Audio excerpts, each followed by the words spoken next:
Bonsoir, nous sommes le jeudi 11 février. Merci de nous retrouver pour cette nouvelle édition du 7-8 Le Journal comme chaque jour. Votre actualité locale, entourée de nos invités, mais aussi des journalistes de la rédaction. On commence par les titres de cette édition.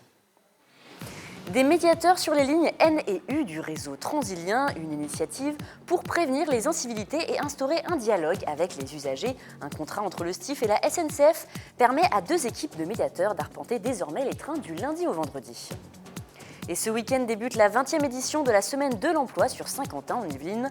Forum de l'emploi, Zoom métier et journée portes ouvertes. Nous reviendrons sur ces événements avec Céline Lanfranchi-Signol, responsable emploi à l'agglomération de Saint-Quentin en Yvelines, et Christophe Dos Santos, responsable de la communication des jeunes pour l'IFA de Lerozois de Montigny-le-Bretonneux. Et Philippe Létrange, l'entraîneur des handballeuses de Montigny-le-Bretonneux, a quitté son poste en plein milieu de la saison. Il sera en plateau aux côtés de Mickaël Elmidoro pour nous expliquer les raisons de son départ. Et vous avez peut-être remarqué leur présence depuis hier. Une équipe de tournage a investi le parc des Sources de la Bièvre et la bibliothèque de l'université de Saint-Quentin en Yvelines. Depuis hier, c'est donc le décor d'une nouvelle série policière réalisée par Alfred Lott. Cet épisode pilote de la série policière intitulée Emma sera diffusé sur TF1. Stéphane Anfou, directeur de production, nous en dit plus. Il était au micro de Camille Lambert. C'est le pilote de 2 épisodes d'une série qui va s'appeler Emma. Là, il y a la scène d'un noyé, un jeune qui est censé s'être noyé, et puis toute l'enquête autour, découverte du corps. Et puis après, on tourne dans la bibliothèque, il y a une autre scène qui n'a rien à voir, censée se passer dans une fac de médecine. C'est moderne, donc l'architecture et le design nous intéressent. Et puis il y a de la nature autour, donc ça a complété tout ce qu'on cherchait en fait. On cherchait une fac avec un point d'eau et on a trouvé celle-là.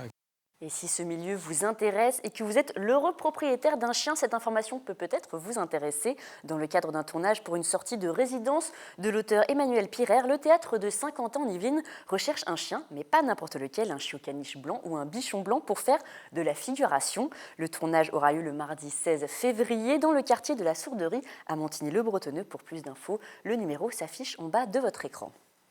Et transport à présent, les médiateurs font leur entrée sur les lignes N et U du réseau transilien. Leur objectif, anticiper les incivilités par le dialogue. Ces équipes de médiation déjà présentes sur de nombreuses lignes du réseau sont maintenant actives sur ces lignes depuis le 1er février 2016.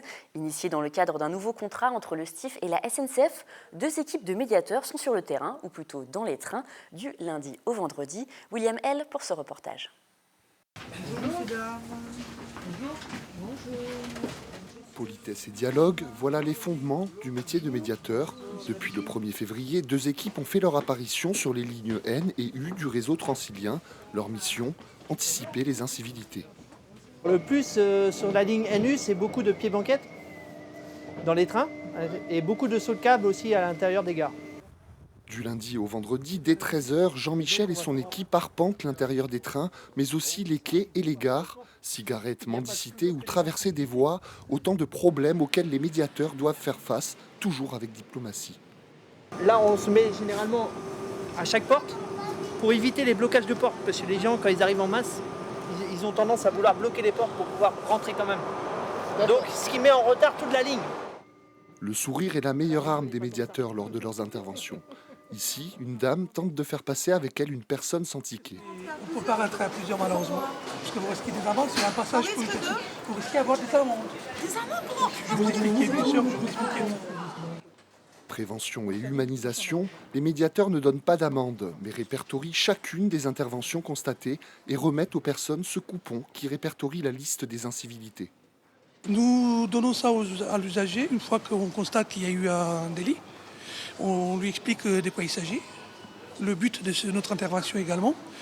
Et une fois, on nous demande son avis par rapport à notre sensibilisation, s'il trouve correct notre sensibilisation et s'il était au courant des montants qui risquent en cas de verbalisation par les agents SNCF.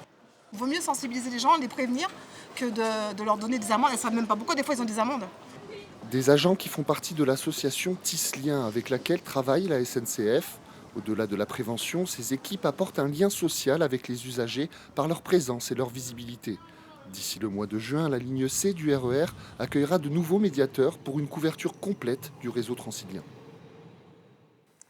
Et nous allons à présent parler d'emploi. La semaine prochaine, Saint-Quentin en Yvelines organise la 20e édition de la Semaine de l'Emploi qui se tiendra donc du 12 au 19 février. Pour nous en parler en plateau, à mes côtés, Céline Lanfranchi-Signol, bonsoir. Bonsoir. Vous êtes responsable emploi, innovation, recherche et enseignement supérieur à Saint-Quentin en Yvelines, ainsi que Christophe Dos Santos. Vous êtes responsable de la communication des jeunes à l'IFA de Leroy. Alors au sein de cette semaine, beaucoup d'événements sont organisés. Il y a des forums de recrutement, des job dating, des journées, des Zoom métiers. Céline Lanfranchi, quels sont un peu les événements vraiment à ne pas manquer ? Alors tous peuvent intéresser puisque l'idée de la semaine c'est de s'adresser à tout le monde et de pouvoir toucher tous les publics. Mais on peut peut-être citer et, notamment l'événement Forum des formations métiers qui introduit chaque année cette édition qui aujourd'hui est recentrée sur une journée. Avant ça se déroulait sur 2 jours avec un premier temps dédié uniquement au collège et lycée et une deuxième partie à partir de 17h30 dédiée au grand public puisque l'idée c'est que les jeunes puissent venir avec leur famille rencontrer 38 centres de formation, dont l'IFA de Leroy. Et puis après, il y a des événements aussi dédiés, vous l'avez dit, au recrutement en eux-mêmes, avec un job dating organisé avec Pôle emploi, là, qui est dédié aux demandeurs d'emploi, mais il y a un gros travail en amont pour organiser des rencontres sur mesure. Et surtout, le forum de recrutement qui se tient le 18 après-midi, qui s'adresse à la cible vente, marketing, commerce, et où on a une bonne... pas mal d'entreprises représentées, 22 entreprises et surtout 250 offres d'emploi sur un peu toutes les thématiques, du bac au bac plus 5, et ça va du chargé de clientèle jusqu'au responsable d'équipe. Et enfin aussi, on veut donner une perspective d'avenir parce qu'on travaille pas mal aussi sur l'évolution des métiers, avec notamment un Zoom métier qui sera dédié aux métiers du futur. Voilà. Alors, il y a également des journées portes ouvertes, vous le disiez, vous l'organisez donc justement à l'IFA de Leroy, Christophe Dos Santos, donc ce samedi. C'est une semaine aussi qui s'adresse justement aux jeunes avec votre participation. Tout à fait, oui. Notre école IFA de Leroy propose donc dans le cadre de la semaine de l'emploi de pouvoir accueillir des jeunes dans notre école, leur montrer la possibilité de faire des parcours en alternance de bac à bac plus 5 dans notre école et à partir de là de pouvoir trouver une insertion professionnelle. C'est la possibilité pour eux donc de pouvoir se former directement en entreprise avec un contrat en alternance et puis après derrière de pouvoir intégrer un emploi. On a un taux d'insertion professionnelle à 6 mois après la fin des formations de 78%. Donc voilà, notre participation, elle est surtout dans ce domaine-là. Ensuite, nous, ça va être l'occasion aussi pour ces JPO de présenter l'ensemble de nos formations, nos 3 filières de formation en génie informatique et en réseau et génie informatique, en électronique et en robotique, en domotique et en électrotechnique, et de montrer les métiers, l'ensemble des métiers auxquels on peut former. Il y a beaucoup d'événements comme dédiés aux jeunes. C'était vraiment une volonté de les impliquer dans cette semaine de l'emploi parce que peut-être sur Saint-Quentin en Yvelines, il y a des choses qui sont constatées par rapport à l'emploi des jeunes. Tout à fait. C'est vraiment une forte demande pour les entreprises d'attirer les jeunes diplômés ou avec une première expérience. Et puis l'objectif de cette semaine, c'est d'aller de la sensibilisation jusqu'au recrutement. Donc effectivement, les jeunes sont une cible prioritaire et il y a pas mal d'acteurs qui les accompagnent sur le territoire. Il y a d'autres événements qui leur sont dédiés spécifiquement. Alors c'est un événement qui est organisé en partenariat avec Pôle emploi et vous faites également participer des acteurs économiques locaux. Vraiment, il y a des acteurs locaux dans cette semaine. C'est une journée qui est programmée avec les partenaires de l'emploi. Donc c'est co-construit avec eux. On décide ensemble du programme, de ce qu'il faut, l'idée étant d'avoir toute la palette. Et effectivement, on a eu des partenariats forts, notamment avec Pôle emploi où les 4 antennes qu'il y a sur le territoire de Saint-Quentin en Yvelines, Guyancourt, Trappes et Plaisir, sachant qu'il y en a 2 à Guyancourt, se sont associés pour travailler sur le job dating et aussi toutes les communes qui font le relais, toutes les associations qui travaillent sur l'emploi. Donc c'est vraiment une mobilisation générale à un moment de l'année, mais même s'il y a d'autres événements après qui se retrouvent tout au long de l'année. Auparavant, il y a eu des ateliers de préparation justement à cette semaine de l'emploi. On a eu notamment un atelier CF vidéo sur lequel nous avions fait justement un reportage, un petit peu axé donc sur les nouvelles technologies. Justement, à l'IFA de Leroy, vous êtes un peu spécialiste de ces nouvelles technologies, l'électronique, la robotique. Ce sont des secteurs qui recrutent à 50 ans en Yvelines parce que vous êtes également très en lien avec les acteurs locaux, les entreprises locales. Tout à fait. L'ensemble des formations que nous faisons sont donc en alternance. Elles sont financées par la taxe professionnelle qui est versée par les entreprises, financée aussi par la région Île-de-France. Et donc nos partenaires, ce sont vraiment les entreprises. C'est la mission de la Chambre de commerce. Une des missions de la Chambre de commerce, c'est de répondre aux besoins des entreprises. Et donc nous proposons en fait des formations qui sont créées en partenariat avec eux, et donc essentiellement des entreprises du bassin de Saint-Quentin. Et dans ces entreprises, il y a donc en effet beaucoup d'entreprises qui travaillent sur la robotique aujourd'hui, ou sur l'électronique embarquée, sur l'informatique, les réseaux, la création de bases de données pour desservir des sites web ou des applications mobiles pour les smartphones, qui sont aujourd'hui donc les métiers pour lesquels il y a une forte demande et sur lesquels on essaie de répondre en termes de formation. Vous diriez également que c'est un des secteurs qui recrute le plus justement sur le bassin de Saint-Quentin-en-Yvelines? Tout à fait, c'est un secteur qui est commun à pas mal de filières qui sont présentes sur le territoire, puisqu'on a une forte représentativité de l'aéronautique, de l'automobile, du numérique bien entendu, et ça se croise avec notamment les besoins qu'on évoquait sur les jeunes diplômés ou les premières expériences. Par rapport au forum de recrutement, donc justement achat un petit peu et marketing, c'est aussi lié à une demande justement des entreprises. Vous avez peut-être fait, je ne sais pas, un petit sondage par rapport à ça? Tout à fait, pour décider de cette thématique, puisque l'idée était de cibler ces forums, puisqu'on voit que les forums généralistes s'essoufflent parfois, et donc il faut mieux avoir une thématique. Et donc c'est un sujet qu'on a fait émerger avec les partenaires de l'emploi, avec quelques entreprises, et qui avait le mérite d'être transversal aussi à tous les secteurs, puisque la vente, le commerce marketing, c'est aussi le nerf de la guerre pour pouvoir après développer ou mettre en avant ce qu'on a développé. Privilégier un peu la rencontre, justement, ça demande quand même des efforts aux entreprises qui déplacent un groupe de RH, relations humaines, pour rencontrer. C'est un effort qu'elles font pour elles. Comment elles appréhendent un petit peu justement cette semaine de l'emploi? Alors, ça dépend déjà de la taille de l'entreprise et des services qu'ils ont. C'est quelque chose qu'ils nous demandent, parce qu'on s'était posé la question de faire peut-être évoluer les formats des forums de recrutement. Donc, on a testé des choses aussi au niveau des forums virtuels. Mais il y a encore une demande pour être présent et rencontrer les demandeurs d'emploi ou les potentiels salariés qui veulent évoluer. Et aussi, on a des solutions pour... Alors, il y a quelques PME qui seront présentes sur le forum du recrutement, mais il y en a d'autres qui seront représentées aussi par un dispositif qu'on a sur le territoire, qui est la plateforme RH, qui est un outil développé avec la région et qui apporte du conseil à des entreprises de moins de 50 salariés, à la fois dans la gestion des ressources humaines à proprement parler, mais surtout dans le recrutement. Et donc, la personne représentera des entreprises qui ne pouvaient pas se libérer toute une après-midi, parce qu'effectivement, pour une PME, c'est du temps. Est-ce qu'il y a peut-être d'autres secteurs en devenir ou en pleine croissance, justement, sur le bassin de Saint-Quentin-en-Yvelines, qui vont peut-être un peu émerger, où il va y avoir des postes proposés, justement, lors de cette semaine de l'emploi? Lors de la semaine de l'emploi, on va rebondir, je pense, sur les Zooms métiers de l'industrie, puisque déjà, très prochainement, il y aura la semaine de l'industrie et un forum de l'alternance suite à ce forum de l'industrie. Donc, autour de l'industrie, de l'évolution des acteurs et de la transition numérique, il y a pas mal de choses à faire, et donc on réfléchit à préparer plusieurs événements sur le sujet. Est-ce que le bilan de la 19e édition, donc l'année dernière, s'était plutôt bien passé? Vous attendez plus de monde, plus de gens? Est-ce que vous avez quelques chiffres à nous communiquer, normalement, peut-être sur les postes proposés, les entreprises présentes?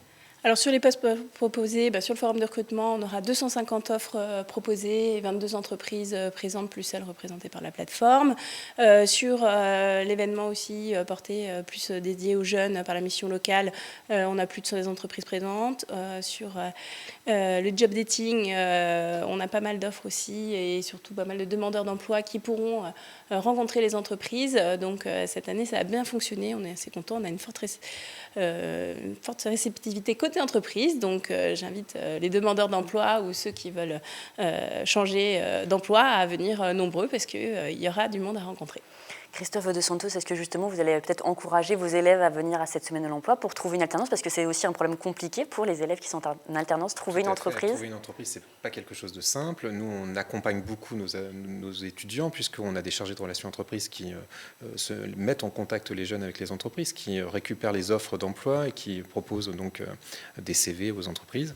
Donc c'est un matching. On fait aussi des forums en interne avec des grandes entreprises comme Renault, Orange, etc., qui se déplacent chez nous, on se déplace chez eux.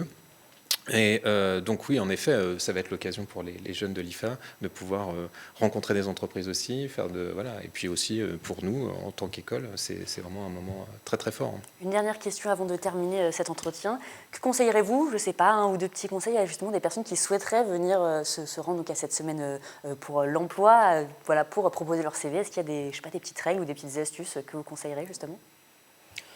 Déjà, de se montrer intéressé, de ne pas hésiter à poser des questions aux entreprises, parce qu'elles aiment voir qu'on s'intéresse à elles, qu'on comprend, qu'on cherche à comprendre leur métier. Et j'espère qu'elles ont participé aussi aux ateliers de préparation. Et à destination peut-être des plus jeunes, les personnes qui cherchent, les jeunes qui rentrent sur le marché du travail? Il faut se montrer en effet très intéressé par ce que fait l'entreprise, prendre le temps de venir avant quand même de s'être interrogé sur ce que fait le métier de l'entreprise, ce qu'ils font aujourd'hui, quels sont peut-être les nouveaux projets qui sont en cours, et puis essayer de voir ce qu'on peut apporter à cette entreprise, quelle est la compétence qu'on peut amener. Très bien, eh bien merci à vous deux. Vous voulez retrouver toutes les informations donc sur l'IFA de Lerozois, c'est sur le site internet www.ifadelorozois.fr et sur la semaine de l'emploi également un site internet, celui de Saint-Quentin-en-Yvelines qui s'affiche en bas de votre écran. Merci à vous deux pour votre participation. Et à présent, tout autre sujet, un témoignage fort, celui de Pham Ngoc Lan, qui a fui la guerre du Vietnam à 36 ans. Aujourd'hui, il en a 72 et vit en France avec sa femme. Il a écrit un livre autobiographique dans lequel il revient, entre autres, sur sa période de détention en camp dit de rééducation. Aujourd'hui, il est venu livrer un témoignage poignant aux élèves de première du lycée Descartes de Montigny-le-Bretonneux. Fanny Bourdillon a suivi l'une de ses interventions. Regardez. Comprendre la guerre du Vietnam et ses enjeux, un exercice parfois abstrait pour les lycéens. Au lycée Descartes de Montigny, l'auteur vietnamien Pham Ngoc Lan est venu porter un témoignage rare. De son passé au Vietnam, il en a écrit un livre, né de pères inconnus. J'ai toujours voulu écrire un livre sur l'histoire du Vietnam que j'ai vécu moi-même, c'est-à-dire au Sud-Vietnam dans les années 60, 50, 60 et 70. Le 24 juin 1975, Lan rentre en camp de concentration. Il a alors 31 ans et avec sa femme, Quan My Lan, ils ont 2 jeunes enfants. Une détention de 4 mois qui restera un traumatisme toute sa vie. J'y allais comme des centaines de milliers d'autres officiers de l'armée du Sud et hauts fonctionnaires de l'armée du Sud, en pensant qu'on va être rééduqué pour un temps déterminé. Pour moi, c'est 10 jours. Mais bon, moi, j'ai passé 128 jours et j'ai eu beaucoup de chance parce que 128 jours, c'est rien comparé à ceux qui sont restés 1 année, 2 années, 5 années. Les plus longs, c'est 17 années dans un camp de rééducation sans être jugé. Êtes-vous allé dans ce camp en pensant y rester réellement 10 jours? Ah bien sûr! Des questions sur sa période en camp de rééducation, les lycéens en ont eu beaucoup. Et pour Lan, c'est l'occasion de transmettre ses souvenirs de la guerre et de son exode vers la France. C'est toujours intéressant ce genre d'intervention, c'est des choses qu'on n'a pas l'habitude de voir, puis c'est dynamique puisqu'on a vraiment des gens qui ont vécu les choses qu'ils nous racontent, c'est pas raconté via un professeur, donc on ressent un petit peu l'intensité de la chose, c'est un gros témoignage. Là on a un témoignage d'une personne qui l'a vécu, donc on a son ressenti, on a vraiment tout ce qu'on ne connaissait pas, et donc c'est vraiment très intéressant et très instructif. Cette année, la guerre du Vietnam est au programme d'histoire de ces lycéens. Plus que les cours, c'est sûrement le témoignage de Lan et de sa femme qu'ils retiendront. Et si ce récit autobiographique vous intéresse, vous pouvez rencontrer l'auteur demain soir au club Le Village de Montigny-le-Bretonneux à 19h30. L'Amicale des Vietnamiens organise une présentation de son livre et la soirée sera suivie d'un buffet de spécialités franco-vietnamiennes. Et tout autre sujet à présent, il vous a peut-être manqué, le bibliobus des médiathèques de Saint-Quentin-en-Yvelines était en panne, mais il vient de reprendre la route. Depuis maintenant 3 semaines, la bibliothèque mobile du réseau des médiathèques de l'agglomération arpente les routes pour desservir Montigny-le-Bretonneux, Elancourt, Magny-les-Hameaux, mais aussi la ville de Trappes qui s'ajoute à la liste de ces destinations. William L. est allé faire un tour du côté du bibliobus. Regardez. Bibliobus. Ce n'est pas le marchand de glace, mais bien le bibliobus qui a repris du service. La médiathèque mobile qui se déplace de ville en ville marque maintenant un arrêt dans la commune de Trappes. Là, on débute et c'est une tournée tout public, donc il y a des gens du quartier. Ils prennent ça comme un service de proximité, de qualité. Les liens sont différents. Forcément, on est dans un espace quand même assez étroit. Au bout d'un moment, il y a beaucoup plus de liens qui se créent. Pour se faire prêter un livre, une carte d'adhérent au réseau de médiathèques est nécessaire. CD, DVD et livres sont disponibles dans cette bibliothèque roulante, un petit espace qui pousse au dialogue et au conseil pour le choix des adhérents. Une médiathèque comme ça, mobile, à proximité de tout le monde, moi je trouve l'idée géniale, franchement, c'est bien. Moi, mes enfants ont passé comme ça par hasard et ils sont contents. Je trouve que c'est très bien parce qu'on n'a plus rien et ça va nous changer pour venir chercher des livres. Moi, je suis ravie. Pratique pour les personnes âgées et attirant pour les enfants, le bibliobus, un concept qui marche, ou plutôt qui roule. Bibliobus. Et nous recevons à présent sur ce plateau notre journaliste sportif Mickaël Elmidoro pour la traditionnelle chronique sport du jeudi. Bonsoir Mickaël. Bonsoir Florane, je suis ravi de vous retrouver pour cette émission.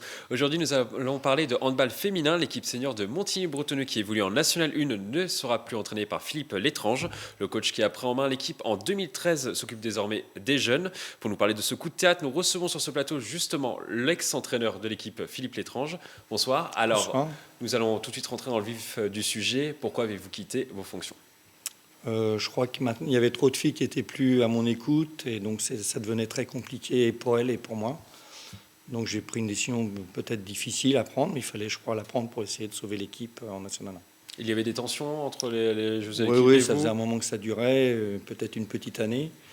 Donc ça devenait compliqué, quoi. Donc voilà, il fallait faire ce choix.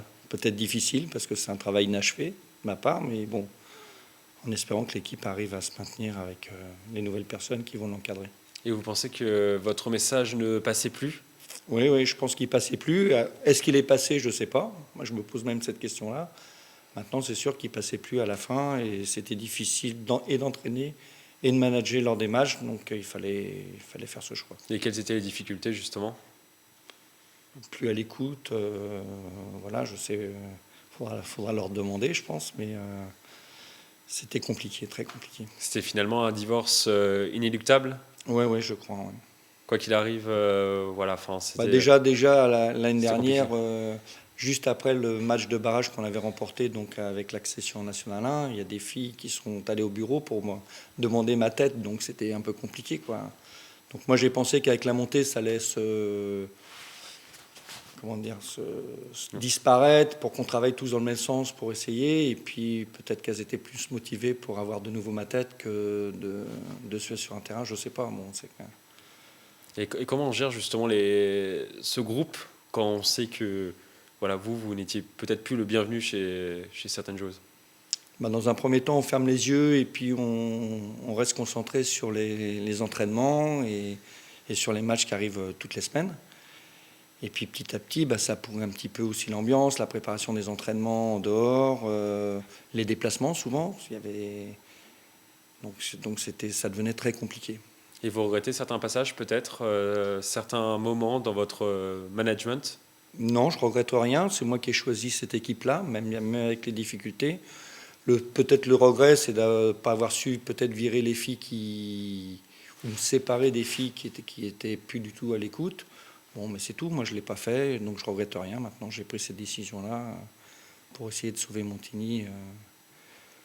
Et vous allez être remplacé là, dès le week-end Normalement, prochain. Je suis remplacé là, dès le week-end qui arrive. Là, donc le club de Montigny n'a pas encore communiqué, vous avez un nom je crois, oui. J'ai Bruno Philippe qui vient du Sud. Et voilà.